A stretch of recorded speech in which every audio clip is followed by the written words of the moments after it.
ជំរាបសួរសួស្តីបងចំពោះកត្រកម៉ាក់ NSN បែបនេះគឺភ្ញៀវនៅតែស្រឡាញ់នៅតែពេញចិត្តជាប់ចិត្តតែម្ដងហើយសម្រាប់ម៉ូតនេះផងដែរគឺយើងតែងពិសេសសម្រាប់ថ្ងៃបុណ្យ Father Day ខាងមុខនេះដែលយើងរៀបចំជាមួយទឹកត្រចៀកកាមថ្មីស្រស់ពពុះពេញដបពីលើដកក្រោមដោយបងបានឃើញអញ្ចឹងដោយសារយើងចំអិនជាប្រចាំថ្ងៃជូនអតិថិជនទាំងអស់គ្នាសម្រាប់ម៉ូតនេះគឺឈុតធំតែម្ដងដែលបងអាចរៀបជាមួយទឹកត្រចៀកកាមខាប់ខ្លាំងនឹងបានរហូតដល់24ដបហើយយើងតែងបែបប្រណិតស្រស់ស្អាតតែងជាមួយនឹងផ្កាបែបខ្មែរចាមានមិត្តជាមួយនឹងផ្កាកលាប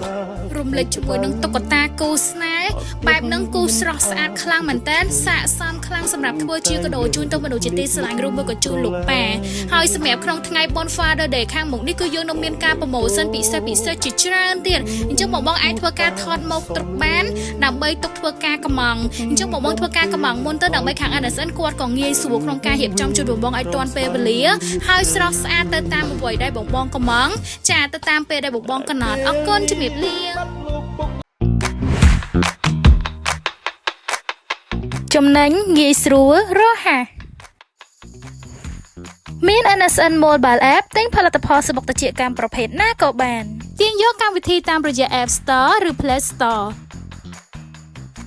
ខាប់ឆ្ងាញ់ស្អាតសុខភាពល្អទុកចិត្តទៅលើ NSN